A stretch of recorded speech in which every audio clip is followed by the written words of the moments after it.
Doctor साहिबा, Trump का Iran पर मुख्तसर मगर ताकतवर हमलों की जो धमकी है, आप इसको किस तरह से देखती हैं? क्या अभी तक ट्रम्प अपना सबक नहीं सीख सके? इसकी पॉसिबिलिटी को शहरबानो रूल आउट नहीं किया जा सकता। हम बारहा इसको डिस्कस भी प्रीवियस प्रोग्राम्स में कर चुके हैं, और ये पहली दफा उन्होंने नहीं कहा। उन्होंने 2 इंटरव्यू दिए थे कोई 10-15 दिन पहले, एक दिन के वक्फे से अपने डिफरेंट टीवी चैनल्स को, और उसमें बड़ा बार बार ये दोहराया था कि हमारा प्लान बी ये हो सकता है अगर हमें विक्ट्री इस तरह से नहीं मिलती कि हम ईरान के ऊपर हैवी बम्बार्डमेंट करें, और उस हैवी बम्बार्डमेंट के नतीजे में ईरान अगले 20 साल तक जो है वो हमारे लिए कोई थ्रेट के काबिल ही ना रहे। मान गए हैं वहाँ पे, वो स्टेट ऑफ होर्मुज का पूरा जो लीक्स हैं उसके हिसाब से वो उसका पूरा फ्रेमवर्क वहाँ पे डिस्कस करके आए हैं, और फिर वापस पाकिस्तान आए हैं, और पाकिस्तान आके उन्होंने फिर अपनी पूरी डिस्कशन को बताया है कि जी ओमान में क्या डिस्कशन हुई है और अब हमारा फ्रेमवर्क क्या होने वाला है। और जो वहाँ से खबरें हैं उनमें ये है कि उन्होंने 3 स्टेजेस बताई हैं पाकिस्तान के साथ कि जी हम आगे अब इस तरह चलना चाहते हैं। पहली स्टेज ये है कि जंग मुकम्मल ख़त्म होगी, इंक्लूडिंग लेबनान, और तमाम एक्सेस ऑफ रेजिस्टेंस के ऊपर जो है किसी भी किस्म के जो हैं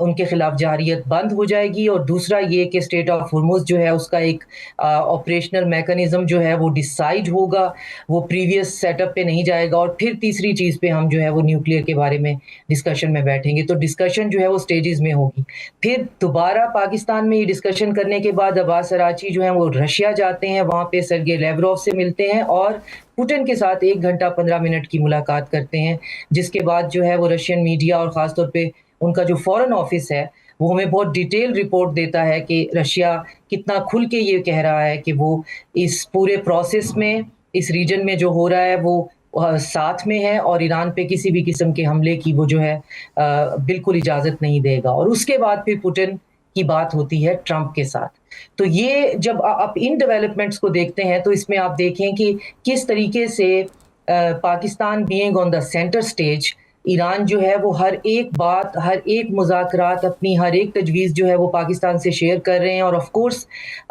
शेयर करने के लिए फ़ेस टू फ़ेस बैठने से ज़्यादा सेफ़ तरीका और क्या हो सकता है। और उसमें ओमान जो है वो कैसे ऑपरेशन करेगा स्टेट ऑफ होर्मुज़ को, और फिर रशिया और चाइना जो है उनका क्या रोल होगा, और फिर जो सेंटर स्टेज पे पाकिस्तान है वो सारी पार्टियों के दरमियान मीडिएशन कैसे करेगा। तो एक तरफ तो ये एक प्रैक्टिकल स्टेप्स हैं, जो कॉन्क्रीट स्टेप हैं जो हमें दिखाई देते हैं, जिसके अंदर पाकिस्तान का रोल जो है वो दिन ब दिन जो है उसके कंधों के ऊपर जिम्मेदारी बढ़ती जा रही है। जो कि मेरा ये ख्याल था कि पाकिस्तान जो एक ब्रॉडर सिक्योरिटी अरेंजमेंट के ऊपर काम कर रहा है उसमें ईरान जो है वो कोई इतना बड़ी चीज़ नहीं होगी, वो उसका एक चैप्टर ही होगा उस पूरे डॉक्यूमेंट का। लेकिन मुझे ये लगता है कि पाकिस्तान के ऊपर जिम्मेदारी जो है वो ज़्यादा थोड़ी सी डाल दी गई है, जो कि रशिया और चाइना की तरफ से भी दिया गया है। इवन वेस्टर्न कंट्रीज़ जो हैं वो अपनी अपनी पार्लियामेंट में, अपनी असेंबलीज में बार बार रीइटरेट कर रहे हैं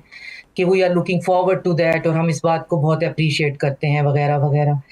अब दूसरी तरफ ट्रंप है और उनके बयानात हैं। जब पुतिन ने ट्रंप से फ़ोन पे बात की है तो उन्होंने 2 टोक उनको ये कह दिया है कि आप इस रीजन में दोबारा हमले नहीं करेंगे किसी भी किस्म की। हमारी इकोनॉमी जो है वो बहुत ज़्यादा नुकसान उठा रही है, तो अब अगर आप दोबारा आते हैं तो आप हमें रास्ते में पाएंगे। मैं पैराफ्रेज कर रही हूँ, इसका कम्युनिके उनके फॉरेन ऑफिस पे है, अगर कोई पढ़ना चाहे तो पढ़ सकता है उनकी डिस्कशन का। तो इन सारी बातों को देखते हुए फिर वो जो बिजार सा एक अरेंजमेंट था जिसमें पीट हेगसेथ को सामने बिठाकर किसी सवाल का उनके पास जवाब नहीं था। ट्रंप जो है वो कह रहे हैं हमें न्यूक्लियर डील जो है वो हमारी विक्ट्री है। पीट हेगसेथ कह रहे हैं वहाँ पे अपने सेनेट में कि जी सारे का सारा ऑब्लिटरेट हो गया है, अब हमने उनकी कैपेसिटी ख़त्म करनी है। कैपेसिटी ईरान की न्यूक्लियर इनरिचमेंट की आप कैसे ख़त्म करेंगे? वहाँ पे जो लोग इनरिच कर रहे हैं उनको ख़त्म करके? ये कितनी अजीब सी एब्स्ट्रैक्ट सी सिचुएशन है, इतनी फजूल सिचुएशन है। तो ये उनके फजूल बयानात हैं, ये उनकी फजूल गुफ्तगू है। लेकिन इन सब बातों को एक तरफ रखते हुए जो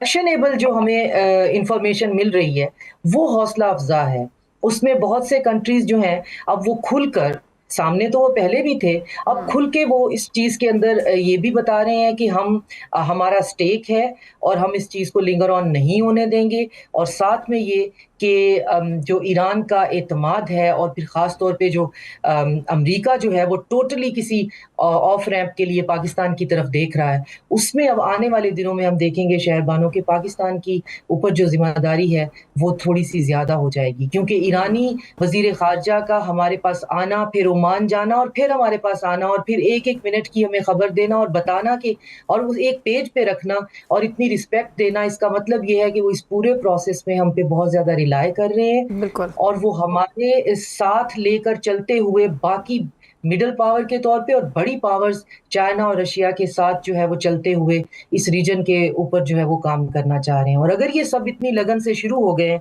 تو یہ پھر ایک تو اس کا پروسیس بہت لینتھی ہونے والا ہے، بہت صبر آزما ہونے والا ہے، اور اس میں ہمیں برداشت کرنا پڑے گا اس طرح کے بیانات کو، اور خاص طور پہ وہاں جو ایک پورا فریکشن ہے جو اب پاگل پن کی حد تک آپ کو فاکس نیوز پہ بیٹھا ہوا نظر آتا ہے کہ اور یہ کہتا ہوا کہ ایران کا ہمیں کوئی حتمی حل ڈھونڈنا ہی ڈھونڈنا ہے، اس کو کیسے کنٹرول کرنا ہے، کیونکہ یہ بالکل جو پلان بی ہے یہ تو ٹیبل پہ رہے گا ہی.